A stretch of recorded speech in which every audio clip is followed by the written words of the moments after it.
ಇವಾಗೆಲ್ಲ ನಮಗೆ ಫ್ರೀ ಮಾಡಿ ನಮ್ಮ ಈ ಥರ ಬಸ್ ಸ್ಟಾಪ್ನಲ್ಲಿ ಕೂತ್ಕೊಳ್ಳೋಕ್ಕೆ ಈಗ ಮಾಡಿಬಿಟ್ರು. ಇವಾಗ ನಮಗೆ 500 ಒಟ್ಟಿಗೆ ಜೀವನ ಆಗ್ತಾಯಿಲ್ಲ.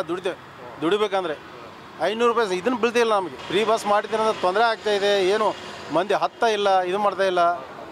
ನಾವು ಇವಾಗ ಏನು ಮಾಡಬೇಕು, ನಮ್ಮ ಜೀವನ ನಡೆಯೋದು ಕಠಿಣ ಆಗಿದೆ. ಯಾಕಂದರೆ ಈ ಸಲ ನೋಡ್ರಿ ಎಲ್ಲ ಸೋಯ್ ಸಿಸ್ಟಮ್ ರೀ, ಆನಂತರ ಮಹಿಳೆಗೆ ಬಸ್ ಸಿಸ್ಟಮ್ ರೀ ಎಲ್ಲ ಫ್ರೀ ಕೊಟ್ಟಿದ್ದಾರೆ. ಈಗ 2,000 ರೂಪಾಯಿನೂ ಬಿಡತ್ತಾರ ಪಾಪ.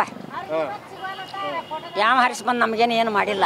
ತಮ್ಮ ಮನೆಗಳು ಸುಧಾರಿಸ್ಯಾರ. ಇಲ್ಲಿ ದೊಡ್ಡ ಮಂದಿ ಕೈಯಾಗ ಕೊಡ್ತಾರೋ ಅವ್ರೇನು ನಮಗೇನು ಬಡವ್ರಿಗೆ 1 ರೂಪಾಯಿ ಕೊಡಂಗಿಲ್ಲ. ಅದರಿಂದ ಉಪಯೋಗ ಹೆಣ್ಮಕ್ಳು ಬಿಟ್ಟರೆ ಗಂಡು ಮಕ್ಳಿಗೆ ಏನೂ ಇಲ್ಲ ಸರ್. ನಾವು ನಿರೋಧಿಗಳ ಯಾವುದೂ ಒಂದು ಏನೂ ಇಲ್ಲ ಸರ್. ಹಾಂ, ಡಿಗ್ರಿ ಮುಗಿಸಿ ಮನೆಯಾಗೋದಾರು ಯಾವುದೋ ಒಂದು ಸಮಾಜ ಆಗಲಿ ಒಂದು ಯಾವುದೂ ಉದ್ಯೋಗ ಅಂತ ಯಾವುದೂ ಕೊಟ್ಟಿಲ್ಲ ಬಿಡ್ರಿ. ಅದನ್ನ ಬಿಟ್ಟು ಹೆಣ್ಮಕ್ಳಿಗೆ ಸಹಾಯ ಮಾಡ್ಯಾರ ಅವ್ರು. ಅವ್ರದ ಮತ್ತೆ ಬಿಡಾತಾರಲ್ಲ ಪಾಪ, ಬಡವ್ರಿಗೆ ಸಹಾಯ ಮಾಡತ್ತಾರ. ಅವ್ರಿಗೆ ಹಾಕೊಂಡ್ರಲ್ಲ ಮತ್ತೆ ಚಲೋ ಮಾಡ್ಯಾರಲ್ಲ. ಬಡಬಗ್ರಿಗೆ ಮತ್ತೆ 2,000 ಬಿಡಾತಾರಲ್ಲ. ಏನು ಮಾಡಿದ್ರೆ ಅವ್ರು ಅವ್ರ ಮನೆಯಿಂದ ರೊಕ್ಕ ಕೊಡ್ತಾರೆ ರೀ ನಮ್ಗೆ. ಅವರು ನಮ್ಮ ರೊಕ್ಕನ ನಮಗೆ ಹಾಕಾಕ್ತಾರ. ನಮಗೆ ಹಾಕಾಕ್ತಾನ್ರಿ ಅವ್ನು ರೊಕ್ಕ. ಅಕ್ಕಿ ಸುದೆ ಕೊಡುವಲ್ಲ ನಮಗೀಗ. ಏನು 5 ಗ್ಯಾರಂಟಿ ಇದೆ. ಫಸ್ಟ್ ನಾವು ಇಲೆಕ್ಷನ್ ಆದ ತಕ್ಷಣ ನಮ್ಮ ಶಾಯಿ ಇರ್ತೈತಲ್ಲ, ನೆಲ ಮೇಲಿಂದ ಶಾಯಿ ಹೋಗಿರ್ಕಿಲ್ಲ. ಫಸ್ಟ್ ಗ್ಯಾರಂಟಿ ನಮ್ಮ ಬಸ್ ಫ್ರೀ ಅದು ನಮ್ಮ ಜಾರಿ ಆಯ್ತು. ಆದ್ದರಿಂದ 2,000 ಏನೈತಿ ಹೆಣ್ಮಕ್ಳಿಗೆ ಅದು ಜಾರಿ ಆಯಿತು. ಎಲ್ಲ ಫ್ರೀ ಮಾಡಿದ್ರೆ ಬಸ್ 2 ತಾಸು 3 ತಾಸು ಕೊಂಡಿರ್ತಾನೆ ನೋಡ್ರಿ. ಇಲ್ಲಿ ಏನು ಬಾಡಿಗೆ ಏನು ಇಲ್ರಿ. 200 ರೂಪಾಯಿ 100 ರೂಪಾಯಿ ಸಂಜೆ ಮಠ ರೀ. ಏನಿಲ್ಲ ರೀ, ದಂಧೆನೇ ಇಲ್ಲ ರೀ. ಪುಕ್ಷೇಟಿ ಬಾಗಿವನ್ನು ಕೊಡ್ತಾ ಇದ್ದಾರಲ್ಲ, ಅವೆಲ್ಲ ದೇಶ ಹಾಳು ಮಾಡ್ತಾ ಇರೋದು. ಏನು ಅವ್ರ ಮನೆ ಅಂದ್ರೆ ಕೊಡ್ತಾರ? ಎಲ್ಲ ದೇಶದ ರೊಕ್ಕ ತೆಗೆದು ಇನ್ನೊಬ್ರಿಗೆ ಹಾಕ್ತಾ ಇದ್ದಾರೆ. ಅದರಿಂದ ಏನು ಇದಾಗಲ್ಲ. ಈಗ 2,000 ರೂಪಾಯಿನೂ ಕೊಡತ್ತಾರ. ಬಸ್ ಫ್ರೀ ಐತಿ. ಎಲ್ಲ ಅವರಿಂದ ಅನುಕೂಲ ಆಗೈತಲ್ರಿ. ನಮಗಂತ ಏನೋ ಬಾಡಿಗೆ ಮನೆ ಆಗದೇವ್ರಿ.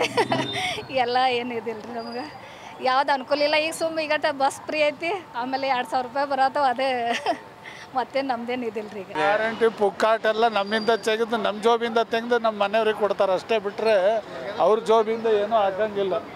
ಪುಕ್ಕಾಟೆಲ್ಲ ಹೋಯ್ತು ಬಿಡ್ರಿ. ಹೆಣ್ಸರಿಗೆ ಹೆಣ್ಮಕ್ಳಿಗೆ ಮತ್ತು ಬಸ್ ಚಾರ್ಜ್ ಎಲ್ಲ ಫ್ರೀ ಮಾಡಿದೈತಿ. ಅಕ್ಕಿದ ರೊಕ್ಕ ಕೊಡೋದಾವು. ಗೃಹಲಕ್ಷ್ಮಿ ಆಗೈತಿ.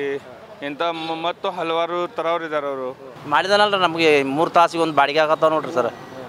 ಎಲ್ಲ ಹೆಂಗಸರೆಲ್ಲ ಇದ್ರಾಗ ಹೊಂಟಾರ್ರಿ. ಇದ್ರಾಗೆಲ್ಲ ಬಸ್ನಾಗೆಲ್ಲ ಈಗ ನೋಡ್ರಿ ಇಲ್ಲಿ ಕುಂತು ಬಿಸಿಲಾಗ ಕುಂತು ಟೈಮ್ ಪಾಸ್ ಮಾಡತ್ತಾರ. ಒಟ್ಟು ಮನೆಗೆ ಹೋದ್ರೆ ಲಭ ಹೋಗ್ಕೋತಾರೆ ಮನೆಯವ್ರು. ಏನೂ ಮಾಡಿಲ್ಲ. ಬಸ್ ಫ್ರೀ ಮಾಡ್ಯಾರ ಇಲ್ಲಿ ಅವರು ಕರ್ನಾಟಕ ಗೌರ್ಮೆಂಟದ್ದು. ಅದೇ ನಮ್ಗೆ ಉಪಯೋಗ ಇಲ್ಲ. ಪೂರಾ ಆಲ್ ಇಂಡಿಯಾ ಬೇಕದು. ಒಳ್ಳೆಯದು. ಗೃಹಲಕ್ಷ್ಮಿ ಮಾಡಿದ್ದಾರೆ ಹೆಣ್ಮಕ್ಳಿಗೆ. ಹೆಣ್ಮಕ್ಳು ಬಸ್ಸಲ್ಲಿ ಓಡಾಡ್ತಾ ಇದ್ದಾರೆ. ಹೆಣ್ಮಕ್ಳಿಗೆ ಸ್ವಲ್ಪ ಅನುಕೂಲ ಆಗಿದೆ. ಈ ಬರಗಾಲ ಟೈಮಲ್ಲಿ ಹಳ್ಳಿಗಳಲ್ಲಿ ಕೆಲಸ ಇಲ್ಲ.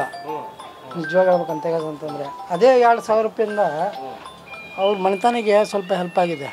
ಇದು ನನ್ನ ಅನಿಸಿಕೆ. ಅದು ಎಲ್ಲ ಜನರನ್ನು ಹದಿಗಡಿಸ್ಬಿಟ್ಟಿದೆ ಸರ್. ಯಾರು ದುಡಿಯೋರು ದುಡಿತಾ ಇಲ್ಲ. ಮನೆಯಲ್ಲಿರುವಂಥ ಹೆಣ್ಮಕ್ಳು ಯಾರು ಮನೆಯಲ್ಲಿ ಇರ್ತಾ ಇಲ್ಲ. ಹೀಗಾಗಿ ಪೂರಾ ಎಲ್ಲ ಜನರನ್ನು ಸೋಮಾರಿಗಳು ಮಾಡಿಬಿಟ್ಟಿದೆ ಸರ್. ನಿರುದ್ಯೋಗದಿಂದ ಹಂಗೆ ಇದ್ದಾರೆ. ಹೀಗಾಗಿ ಯಾರಿಗೂ ಏನು ಉಪಯೋಗ ಆಗಿಲ್ಲ ಸರ್.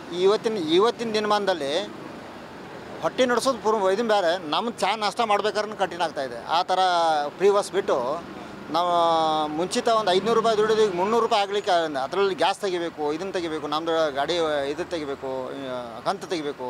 ನಮ್ಮ ಹೊಟ್ಟೆ ಹಿಂದೆ ಮಕ್ಕಳ ಸ್ಕೂಲ್ದು ಆ ಥರದ ಫೀಸ್ ಎಲ್ಲ ಹಿಂದಿಗಡೆ. ಈಗ ಬರೋ ಸ್ಕೂಲ್ ಫೀ ತುಂಬೋದನ್ನು ಯಾವ ಥರ ಅಂತೇಳಿ ಎಲ್ಲರದು ಅದೇ ಚಿಂತೆ. ಎಲ್ಲ ಆಟೋ ಚಾಲಕರದ್ದು ಈಗ ಮುಂದೆ ಜೂನ್ದಲ್ಲಿ ಸ್ಕೂಲ್ ಫೀ ತುಂಬಬೇಕು. ಇದನ್ನು ಏನು ಮಾಡಿ ತುಂಬಬೇಕು, ಯಾರ ಕಡೆಯಿಂದ ಇಸ್ಕೊಳ್ಬೇಕು, ಅದೇ ಎಲ್ಲರದು ಆಟೋ ಚಾಲಕರದ್ದು ಅದೇ ಚಿಂತೆ. ಯಾಕಂದರೆ ಅವರು ಕೆಲಸಕ್ಕೆ ಬರ್ತಿದ್ದಾರೆ, ಅಷ್ಟೇ ಖುಷಿ ಇರೋದು ಕೆಲಸಕ್ಕೆ. ಯಾಕಂದ್ರೆ ಎಲ್ಲರದು ಉಪಜೀವನದ ಎಲ್ಲರದು ಕಷ್ಟ ಆಗಿಬಿಟ್ಟದೆ. ನೀವು ಹೇಳಬೇಕಂತಂದರೆ ಕೆಲಸಕ್ಕೇನು ಫ್ರೀ ಬಸ್ ಒಂದು 10 ರೂಪಾಯಿ ಹೋಗ್ತಾ ಬರ್ತು 15 ರೂಪಾಯಿ 20 ರೂಪಾಯಿ ಟಿಕೆಟ್ದಲ್ಲಿ ಉಪಜೀವನ ಮಾಡ್ಬೇಕಾದ್ರೆ 200-300 ರೂಪಾಯಿ ಏನೋ ಒಂದು ಸಂತಿ ತೊಗೊಳಕ್ಕೆ 100 ರೂಪಾಯಿ ಸಂತಿ ತರಕ್ಕೆ ಹೋದ್ರೆ 200 ರೂಪಾಯಿ ತೊಗೊಳ್ಬೇಕು. 200 ರೂಪಾಯಿ 100 ರೂಪಾಯಿ ಹೆಚ್ಚಿಗೆ ಆಗ್ತಾಯಿದೆ. 20 ರೂಪಾಯಿ ಹೆಚ್ಚಿಗೆ ತೊಗೊಂಡು ನಾವು ಫ್ರೀ ತೊಗೊಂಡು ನಾವೇನು ಮಾಡೋಣ ಅಂತ ಈ ಥರ ಹೆಣ್ಮಕ್ಳದ್ದು ಚಿಂತೆ ಇದೆ. ಆದರೆ ಯಾರು ಮಾತಾಡ್ತಾ ಇಲ್ಲ. ನೀವು ಅಂದರೆ ನೀವು ಹೆಂಗೆ ನಿಮ್ಮದು ಮೀಡಿಯಾನು ಹೆಂಗೆ ಆಗ್ತಾಯಿದೆ, ಪಬ್ಲಿಕ್ದಾಗ ಕೇಳ್ತಾರೆ ಏನಾಗತ್ತೆ. ನಾನು ಏನೇನು ಹೇಳಿದ್ರೆ ನಂದು ಅಪಮಾನ ಆಗ್ತಿದೆ. ನೀವು ಮನೆಯಲ್ಲಿ ಹೋಗಿ ಕೇಳಿದ್ರೆ ಗೊತ್ತಾಗುತ್ತೆ ನಮ್ಮ ಜೀವನ ಏನಾಗಾಯ್ತು ಅಂತ. ಈ ಥರ ಹೆಣ್ಮಕ್ಳದ್ದು ಜೀವನ ಆಯ್ತು. ಹೆಣ್ಮಕ್ಳು ಖುಷಿ ಅದಾರ ಅಂದರೆ ನೀವು ಮೀಡಿಯಾ ನೀವು ಹೇಳಕತ್ತೀರ ಅಷ್ಟೇ. ಆದರೆ ಮನ್ಯಾಗ ಹೋಗಿ ಕೇಳಿದ್ರೆ ಹೆಣ್ಮಕ್ಳು ಖುಷಿ ಇಲ್ಲ. ಯಾಕಂದ್ರೆ ನಾವು ಹೋಗಿ ಕೊಟ್ಟಾಗನೇ ಅವ್ರು ಜೀವನ ಮಾಡೋರಲ್ಲ. ಅರೆ ನಮ್ಮದೇ ಜೀವನ ಇಲ್ಲ, ನಮ್ಮದೇ ದುಡ್ಮೆ ಇಲ್ಲ ಅಂದ್ರೆ ನಾವು ಕೊಡೋದೇನಂತ ಅವ್ರಿಗೆ. ಲೇಡೀಸ್ ಏನು ಮಾಡಿಬಿಡ್ತಾರೆ, ನಮ್ಗೆ 2,000 ರೂಪಾಯಿ ಕೊಟ್ಟರು, ಅಕ್ಕಿ ಫ್ರೀ ಮಾಡಿರು ಅಂತ ಅಂತಿದ್ದಾರೆ. ಬಿಟ್ಟಿ ಭಾಗ್ಯಗಳನ್ನ ನಾವು ಕೊಡೋಕ್ಕಿಂತ ಮುಂಚೆನೇ ವಿಚಾರ ಮಾಡಬೇಕು. ನಾ ಇದನ್ನೆಲ್ಲ ಕೊಡ್ತೀನಿ ಅಂತಂದು ಈಗ ದುಡ್ಡು ಎಲ್ಲಿಂದ ತರಬೇಕಂದ್ರೆ ಅದಕ್ಕೆ ಜನ ಕೇಳೋಂಗಿಲ್ಲ. ಯಾಕಂದರೆ ಅವ್ರ ಭಾಗ್ಯಗಳನ್ನ ನೋಡಿಕತ್ತೆ ಅವ್ರಿಗೆ ಓಟ್ ಹಾಕಿ ಕಾಂಗ್ರೆಸ್ಸನ್ನು ತಂದಿದ್ದು.